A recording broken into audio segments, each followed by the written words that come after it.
Peggy 16. It's time for Escort on Meltdown. Oh, like you mentioned here, Rupert, this is a very different style of map, but I'm just hoping Carlos gets a chance to stretch the old legs and actually see some of it. A must-win situation from Team Aches. And once more, we ask the question, can they find a way to make the corrections needed to actually see this map go the distance like we just got out of in map 5? At this point, I'm convinced this is scripted, to be honest with you. I'm expecting a map 7 just for no other reason than it makes for a great story here. Your defenders to start with here, it's going to be Team Pac-Man by the looks of things. Now, there's some really nasty spots to defend from that we can talk about as we see them. The defenders actually start where they can play on the top of this causeway, this railing. Yeah. That to start with is pretty hard for defenders to get on because it's just like an angle disadvantage they have here. And looks like we're going to have a mag barrier set up on the right-hand side. This is probably the most elevation-based map that we've seen so far when it comes to playing around verticality and things of the nature. So, yeah, I think it's going to be really key to see how many ARs people are going to bring out and how they want to use them. Already a different look here for ZooMaa out of spawn with the ACR, and it's worked out beautifully. This is a great break-off for Team Aches. Yeah, interesting defensive positions. I actually don't think we saw Team Pac-Man make use of high ground at all. I'm curious to see if Aches goes to the spot that he was abusing incessantly in playtest. There's like a spot on a crane where it's very, very hard for defenders to sort of shoot you out of that spot if you get there as an attacker. It's really just like the top of your head that gets shown here. But you see now that, again, the package is going to be advancing towards that warehouse, and the warehouse has balconies which the defenders can sort of, they get that high ground by default. So it's still not that easy to fight into, but so far Team Pac-Man's starting to establish some hold, and yep, Aches is going to the crane spot. You dirty man! This is disgusting. I mean, the amount of little head glitches like this that you could just post up with an ACR or for Slack's Accord, probably an M16. Not fun to deal with at all. Digital Ghillie suit out, trades will come through. Clean kill feed, 3-for-1 the exchange, and this is going to lead to Team Aches getting on with multiple members. They may see more percentage earned here in the first 45 seconds than they did in the entire second map we play. Nicely done by Crimsix there. Pac-Man barely has a chance to peek his head out before he gets a hole blown through the front of it. Crimsix there taking some shots as well, but the trade's good. The neighbor's going to be there. JKap able to go 2-for-1 though, but Slack will be bringing up the rear now, heading back towards the package and getting it to keep on moving. Enable pops the Biovita boost preemptively as he peeks out, and that ends up being the right answer. He's able to find that 1 versus 1 against Slack and goes in his favor. Yeah, and this is one of those moments where if you're the defense, you don't want to be complacent sitting on that little cubby hole that you just saw because it's very nadeable just to bank him off the top ropes and get doubles. So this is a great inactive play from Enable, getting forward, taking away space, and that's going to allow this retreat to possibly still come through on Carlos. 5 seconds until it starts moving backwards. Defenders can make use of this crane spot as well. It's a little more exposed, but there is you are obscured a little bit by the boom arm of it. So Enable doesn't opt to go there, but he's almost using it as a trap, like waiting for the attackers to try and re-establish that position and catch them out. Again, the package is retreating 27.6%, and that's about as far as it's getting for the time being. So Aches and Co now need to, I guess, recommit to this sort of assault. They're going to nade that high ground. Aches is going to push up though here and try and play from this lower angle. Just stop them from even peeking over towards this, as it's going to be double stacked up and try to get this payload a little bit faster. And there it is, the first tick of progress, able to come through. That's going to move the spawns around as well. So if you're the defense, you have to be very careful about how you want to try to position around this contest, because you don't want to be stuck essentially taking spawn fights right in front of the offense popping up. Virtually a full reset though here for Team Aches. They got wiped there. That was Pac and Crim, I think, combining really nicely, both from high and low ground respectively. Aches now is wise to the fact that someone might be wrapping around behind him here. Your Pac-Man, he's trying to get behind Aches and make it hard for him to establish this little head box position, we'll call it. But the package has made its advancements here, 34.7%. We have a time extension now, under 2 minutes to go, as this package will be getting towards the warehouse. Oh, it actually didn't fully open the door, so now it gets there. Okay, so I thought they had gotten there the last time through, but it's not until you start to see that interaction. Another part of the map will start to open up. Still in contest, the defense really trying to fight for every last inch of this, but Carlos will make its way through the warehouse doors, and now this is where things start to reset, where the defense will have to kind of pick and choose if they want to pull out these balconies or not. So now you're dealing with some fairly tight, winding corridors here. This is where those mag barriers, like we saw deployed there, are going to be extra important. You can play from the high ground to some degree, but there's a lot of cover that the attackers can use as they slowly advance through this stage of the map. And remember, 3 players on the package mean that old mate Carlos, he's sprinting. This is... I mean, the Aegis that's get popped for the offense, it just allows everyone to just get inside and force this payload to move very rapidly. I mean, this is as clean as we've seen. Finally, Pac-Man's able to single-handedly take back some positioning. But that was a costly push from Team X, and now it kind of puts a little bit of extra pressure on Team Pac-Man to hold longer. There's still 3 minutes and 15 seconds to go on the clock. A chance now to listen in with Team Pac-Man as they talk through this play. On point, Pat, with this ult. Nice. That's good. Behind me on the right with shields. He's on the thing. Shields That's out. in our spawn. I have my heal on 5. You gotta kill him off. I can't stop that guy. We crimmed to the right. Nice. I got him. 3 dead. Nice. Can you heal us? They didn't get it. Yeah, I did. And there's the Aegis also earned up as JKap continues to reap through the middle of the map. So all of a sudden, the defense doing what was required. Aches, sonar goggles at the ready. Keep in mind, he can pop this, and that lockout can counter. He sees the defensive Aegis. He just runs around the outside. This is a very heads-up play. Just trying to stop any reinforcements from coming through, and that's exactly what the call is going to be. Crimsix moving forward. He's able to take care of the sonar goggles on the opposite side, and the offense capitalizes on a 3-for-1 trade. Remember, the Aegis player can't shoot outside of their own bubble. They require a teammate to do that. So if you just ignore that player, work down their teammates around the periphery, you essentially nullify the effectiveness of that Aegis. Now, we're very close to another checkpoint here. The package has really been starting to make some big leaps and strides across the map, and Aches now wants to try and command the high ground. Looking good for it. I mean, he's in a really good position to, even if he's not finding kills, scout out information and transmit information to his teammates. Medico Supremo at the ready for Slack in case there is a last-second contest. But the kills just keep coming through very easily as the offense nearly gets it done right there in the last spree. ZooMaa, the last one left, will eventually be taken down, and the defense will hold, at least for now. Yeah, Crimsix there as well. I think it was his own nade that came bouncing back at him. But he again is able to establish his high ground position, work his way through JKap and Censor, and there's now a chance here for the attackers to make the way towards this next checkpoint now. The package is on the move here, and Crimsix is going to hide behind it. That's the time extension. Under 4 minutes left, but plenty to work with now as we head into the last phase of the map. Yeah, the follow-up kills for the defense just are not here in time. So now you're stuck. I mean, the offense is spawning right where you just collected a full team wipe, and it's just essentially trades at this point. I mean, the kills really don't matter at this point in time really so much for the defense. It's just all about trying to stay alive and kill extra seconds off the clock, which they're unable to do. So once again, the package on the move. Still, a lot of tight corridors to go through here, but I think the biggest part about this is a lot of our ultras have been spent already. So how do you get this defense set up for your Team Pac-Man? Flashbang comes in there, Pat. I mean, you saw Aches there actually pops his digital ghillie suit and sort of stays still. So he actually isn't going to be taken down despite getting full flash in that moment, which is pretty ridiculous.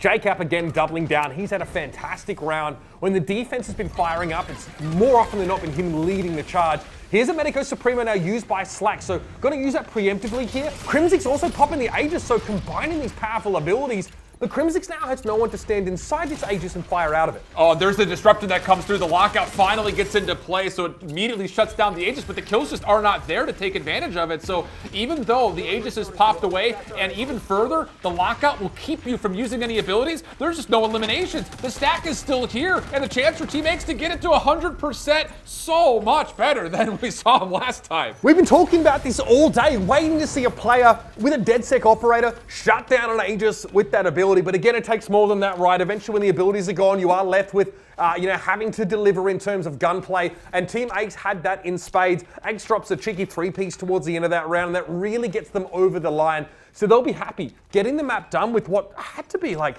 3 minutes plus of time. Yeah. It's going to stand them in good stead here to even the series up at 3 apiece. I think it said 7 minutes and 15 seconds was the time to beat, which is not the fastest we've ever seen, but there was that second and third leg of action where it felt like the payload never stopped moving. So there is a lot to kind of measure yourself against if you're Team Pac-Man on this offensive attempt. MagSec Barrier gets them out of spawn, and the kills are there to follow. So a good start on their initial break-off, getting on towards Carlos to get it moving. It's been great off the rip here for Team Pac-Man, but the difference is now, Aches knows he needs to control this high ground to some degree. So he's able to use that pretty effectively there, finding JKap, and again, wants to continue to make use of this causeway, shoot down towards the package. Has a distinct advantage in doing so here, but he doesn't have a heal on nearby, and he's down to 22. So he needs to take his time, but finds a enable there. That's 2 now for Aches, and he wants more. He's hungry! Oh my gosh, and he's also made the swap, mind you, between factions. He was running the Echelon last time. He's on the DedSec from the defensive side. So one conversation we have not had a lot of is which factions are better on which sides. We're starting to see some early conversations towards DedSec defensively being a major option when it comes to not just the lockout, but also being able to hijack things like those MagSec barriers and turning sides for it, so to speak. Yeah, only 6.9% of progress so far. Bot actually starting to move back in the wrong direction, enable Opts to check the flanks before returning to start moving this package on forward, but finding those 2 kills is pretty big. This is really going to start to spearhead this push here from Team Pac-Man. They've got a lot of ground to make up. They're doing well, though. I think the discipline is really well established here from Team Pac-Man. It's not just look at the objective, push the objective. It's all about controlling the space around the outside, especially with how this high ground can form against you. And the kills do come through relatively cleanly. Enable, one of the last ones left, though, has to keep his life, wait for a little bit of help. Battle beat it popped, next fight ensues, but it's Slacked on the other side to send it right back this direction. Both players popped the heals there. Slack definitely had the range, and ZooMaa didn't realize that the cat was out of the bag there. Pac-Man could see him through the digital ghillie suit as he was sort of moving rather slowly, but moving all the same. Now Pac-Man gonna try to set up in that oppressive position, but Ace kind of sees through it because both those players know the spots pretty well, and they've been using them against each other for quite some time now. I think over a year for both of them, sort of working on this title, getting this game looking as good as it does. And trust me, they play this game a lot when they get the chance to get on board and just feel it out. And the adjustments that we've already seen since the initial testing to now are just unbelievable. And you can see the players are all locked in. This is more than just testing out a game right now. They want this win. Defense trying to hold Carlos away from the doors, and so far so good. Even going to push a little bit beyond the package to make sure they can really just, again, put pressure on the clock. Every second matters for them. So Slack really trying to use the mathematical advantage in many of these spots here. Playing very long range with the M16, also just popping their Biovita boost, making sure he has 120 HP. Puts him in a great spot to win a lot of the gunfights when they're at his optimal range. Something to bear in mind now is you'll see him again to try and back up and assume those similar positions. Again, goes into the fight with the heal. At least he's able to get the trade. Ace is going to be there though. Pac-Man now heading back towards the package here. He wants to try and get this time extension under 2 minutes left. He's got a teammate with him. Huge will land. Does it get all the way to the checkpoint though? Yes, it does. Extend the clock now to 4 minutes and 10 seconds for them to play. This is already good. I mean, it's not just the fact they get it to the checkpoint. They find 3 quick kills out of the defense immediately upon getting it over the line. So a chance to take a lot of space in front of this door to get some free progress to Carlos. Yeah, that'll happen, right? The defenders get front spawned. They end up just sort of spawning before the checkpoint comes up, so they have a further forward spawn. It means they're split up, and it means they're sort of a long way from some of that defensive architecture they caught out in the open pretty frequently. Slack there again, finding 2, again getting a lot of value at long range with that M16. Wow. Enable wants to reciprocate though, and he's found 2 of his own. The bot now really starting to get going. Medico Supremo popped instantly. 220 HP for that Moan for Enable is huge. And again, his teammates will be benefiting from that passive healing if there is a gunfight. There is something to be said, and I know this is just an opening showcase, but was that pop too early? There is no defenders nearby, and the channel of it has expired before the fight comes through. And 3 straight defensive kills are right there. So again, you have to be efficient with these ultra usages, and that may have been an example of maybe not exactly executing perfectly towards actually using Medico Supremo. Yeah, his team's actually protected by a mag barrier at the time, so you don't even benefit from that amplified passive area of effects healing. JKap here has been sitting in the background playing pretty long sight lines again. The bot's been unattended for a time, so the package now will start to saunter backwards. That's not how Boston Dynamics designed them, I don't think, but that's fair enough. And of course here, Censor getting some value there, of course, with those sonar goggles. Hey man, they designed them to do multiple things. They do some scary things.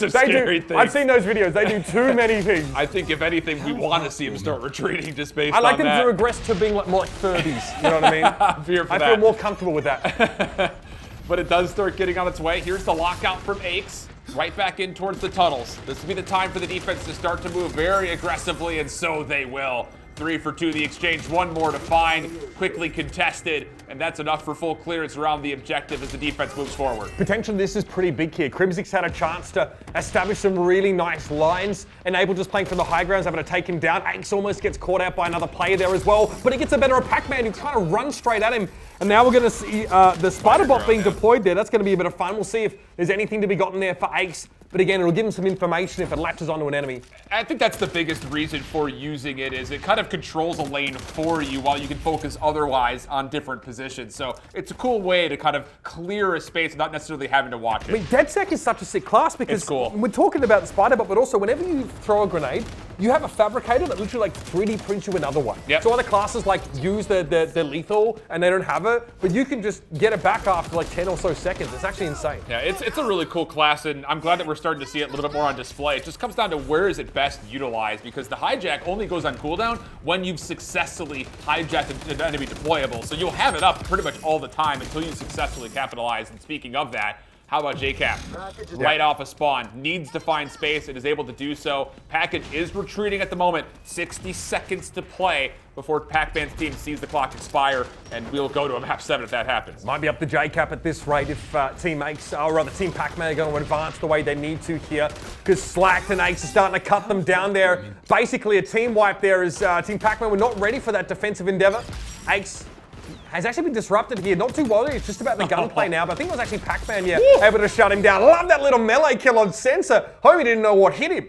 Well, shot kill action coming through. Don't see that all that often, but it's very effective, believe me you. 30 seconds on the clock.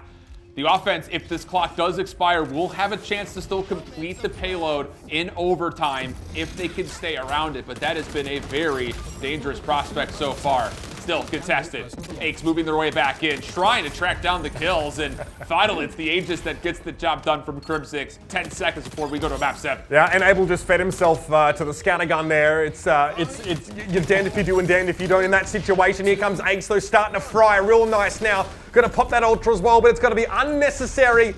Team Aches stop Team Pac-Man in their tracks and force a 7th game. If you were worried about the distribution of talent on these teams, you should not be, because we are going the distance. We are seeing a map 7. Team Aches able to take it away on a mode that they did not win the first time around. And I think, look, Uber, when I see these players, what has been the most impressive to me is watching their evolution of skill every map, every mode, especially when it comes to things like the factions and the abilities. Yeah, I mean, I was pretty blown away actually by Crimsix. The guy's like a vintage Mustang, you know what I mean? I'm making old jokes about a guy that's younger than me, by the way. I know it's ridiculous. The guy starts the series pretty slow, but all of a sudden he is just firing up. He's looking awesome now. Crucially, like a big part of why his score is so good, as you can probably figure out for yourselves at home, is that escort distance. So again, these phantom operators really important for playing around the objective. Both Crimsix and JKap at the top here. So if you do get a chance to play, and think about picking up that class if no one else has, you get a lot of value on these maps. Setting up those mag barriers, getting on to the package inside Aegis, and just spooning across the map seems to be a very powerful strategy so far. Well, I think on top of that, you could tell that the mode with the map pairing was making a difference as well, especially for someone like Aches, because I think you were calling it out, right? You guys had that crane spot you were talking about that was used to great effect this time around. Maybe more on his team shift than what we were seeing on Team Pac-Man. Yeah, I think so. And you talk about things like finding the small marginal adjustments that these guys are making. This is the prime example of that, where I don't know who makes the call. I don't know if it's the person who's in Aegis that says, hey, I've got this, let's go. But Slack kind of starts things off by finding these trail away kills just as the package hits the checkpoint. So you've got the ability for all 4 players to be collected on top of Carlos. You pop the BioVita, the Aegis then follows up as soon as the next engagement comes through. And I mean, we're sprinting at this point. This is moving so darn quickly from once it hit the first checkpoint to getting essentially more than halfway through the second. And we're dealing with staggered spawns here from Team Pac-Man, going up against 4. So very, very high. Obviously the numbers don't favor you at all as a defender trying to stop that, but then the Aegis gets popped as well on the package, and you can see for that entire time 4 players were sat on the objective. You really have to play the objective in moments like that on Meltdown, and when your enemy team's in disarray and their spawn timings are staggered, it gives you an opportunity to race ahead in terms of that progress. And look, starting in game 4, it's been back and forth. Team Aches, then Pac-Man strikes back, and now this is still a point where Team Aches has never seen the lead. They've managed to come back from being down 0-2. They've tied it up once again, but now it is time for Occupy on Liberty to decide this entire show match. One of these 2 teams will come out victorious. And I mean, Shift, look, Aches team, this is when they got on the board the first time, so is this how they close it out? Look, I was never in question of my selection. All right, take it easy. You got ZooMaa starting to pop things off here. No worries. I don't need you shaking my head. Just rerun the video to the first segment. No, doesn't matter. Doesn't matter. It's a best of 7 series. We've got 1 map to figure it out. I think with the adjustments we've seen from Team Aches, they hold the advantage going into this last. I won't lie. Team Pac-Man looked pretty gassed. Not gassed up, just gassed. I think they're definitely struggling at the moment. That was a pretty brutal showing on that last map. We want to see a lot of those individuals really come alive in a big way here. I think JKap's probably going to need to take charge and show everybody what back-to-back championships looks like. But it's going to be a tough road for sure.